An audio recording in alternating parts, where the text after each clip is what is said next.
Hi friends, ഇന്ന് ഞാൻ prepare ചെയ്യാൻ പോകുന്നത് ഹണി ഗ്ലേസ്ഡ് പ്രോൺസ് ആണ്. ഇതൊരു സ്റ്റാർട്ടറാണ്. അതിനായിട്ട് ഞാനിവിടെ 1/2 kg കൊഞ്ച് തലയോടുകൂടെ തന്നെ ഡീവെയിൻ ചെയ്ത് നല്ല കഴുകി വൃത്തിയാക്കി എടുത്തിട്ടുണ്ട്. ഇതിലേക്ക് 1.5 സ്പൂൺ കുരുമുളക്, കുറച്ച് ചാറ്റ് മസാല, 1/2 സ്പൂൺ പാപ്രിക്ക അല്ലെങ്കിൽ മുളക് പൊടി, 1 spoon green chilli sauce, 1/2 spoon tomato sauce, 1 spoon വിനാഗിരിയും ആവശ്യത്തിന് ഉപ്പും ചേർത്ത് നന്നായിട്ടൊന്ന് മിക്സ് ചെയ്യാം.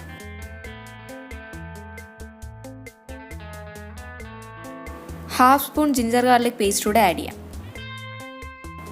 മാരിനേറ്റ് ചെയ്യുന്നതിന് മുന്നേ ഒരു ടൂത്ത് പിക്ക് കൂടെ ഇൻസേർട്ട് ചെയ്യാം. നമ്മൾ ഫ്രൈ ചെയ്യുന്ന ടൈമിൽ ഈ കൊഞ്ച് വളഞ്ഞു പോകാതിരിക്കാൻ വേണ്ടിയിട്ടാണ് നമ്മൾ ടൂത്ത് പിക്ക് വെക്കുന്നത്. 30 മിനിറ്റ്സ് മാരിനേറ്റ് ചെയ്യാൻ വെക്കാം. ബാക്കി വരുന്ന മാരിനേഡ് നമ്മൾ സൂക്ഷിച്ച് വെക്കണം. ഫ്രൈ ചെയ്യുന്നതിന് മുന്നേ നമുക്ക് ഒന്നുകൂടെ കോട്ട് ചെയ്യാൻ വേണ്ടിയിട്ടാണ് നമ്മൾ ഈ മാരിനേഡ് വെച്ചിരിക്കുന്നത്. 30 മിനിറ്റ്സ് കഴിഞ്ഞു. കൊഞ്ച് കോട്ട് ചെയ്യാനായിട്ട് ഞാനിവിടെ മുട്ട ബീറ്റ് ചെയ്തെടുത്തിട്ടുണ്ട്. 1 കപ്പ് മൈദയിലേക്ക് 1.5 സ്പൂൺ കോൺഫ്ലവർ ചേർത്ത് നന്നായിട്ടൊന്ന് മിക്സ് ചെയ്തും വെക്കുന്നുണ്ട്. കോട്ടിങ്ങിനൊരു ഫ്ലേവർ കൊടുക്കാനായിട്ട് ഞാൻ കുറച്ച് ചാറ്റ് മസാലയും പെപ്പറും ആഡ് ചെയ്യുന്നുണ്ട്. ആദ്യം മാരിനേഡിലൊന്ന് കോട്ട് ചെയ്തതിന് ശേഷം നമുക്ക് മൈദയിൽ കോട്ട് ചെയ്യാം. പിന്നെ മുട്ടയിലൊന്ന് ഡിപ്പ് ചെയ്തതിന് ശേഷം വീണ്ടും മൈദയിൽ കോട്ട് ചെയ്ത് മാറ്റി വെക്കാം.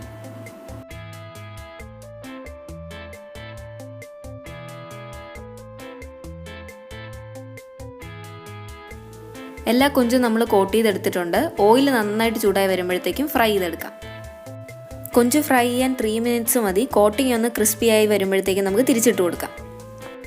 മീഡിയം ഫ്ലെയിമിലാണ് നമ്മൾ ഫ്രൈ ചെയ്തെടുക്കേണ്ടത്.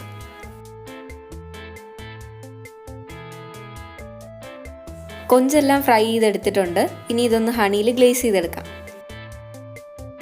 ബട്ടർ ചൂടായി വരുമ്പോഴത്തേക്കും ഞാനിവിടെ ചോപ്പ് ചെയ്ത ഗാർലിക് ആഡ് ചെയ്യുന്നുണ്ട്. ഇതിലേക്ക് ഞാനൊരു 3 സ്പൂൺ ഹണി ആഡ് ചെയ്യുന്നുണ്ട്. നമ്മൾ എടുക്കുന്ന കൊഞ്ചിൻ്റെ അളവനുസരിച്ച് വേണം ഹണി ആഡ് ചെയ്യാൻ. ഇതിലേക്ക് 1 സ്പൂൺ വിനാഗിരി കൂടെ ആഡ് ചെയ്യാം.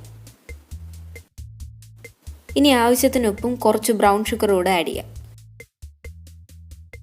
കുറച്ച് ചില്ലി ഫ്ലേക്സ്. ഇനി ഫ്രൈ ചെയ്ത കൊഞ്ച് ആഡ് ചെയ്ത് നമുക്ക് കോട്ട് ചെയ്തെടുക്കാം.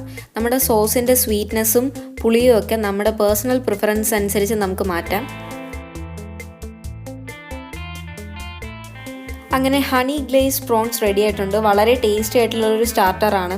സാധാരണ പ്രോൺസ് വെച്ചിട്ട് ആരും ഇങ്ങനെ ഒരു സ്റ്റാർട്ടർ ട്രൈ ചെയ്യാറില്ല. അപ്പോൾ എല്ലാവരും വീട്ടിൽ ട്രൈ ചെയ്ത് നോക്കുക. വീഡിയോ ഇഷ്ടപ്പെടുകയാണെങ്കിൽ ലൈക്ക് ചെയ്യുക, ഷെയർ ചെയ്യുക, സബ്സ്ക്രൈബ് ചെയ്യാൻ ആരും മറക്കരുത്. പുതിയ വീഡിയോസിൻ്റെ നോട്ടിഫിക്കേഷൻസ് കിട്ടാൻ വേണ്ടി ബെൽ ഐക്കൺ കൂടെ പ്രസ് ചെയ്യുക. അടുത്ത വ്ളോഗിൽ കാണും വരെ ബൈ.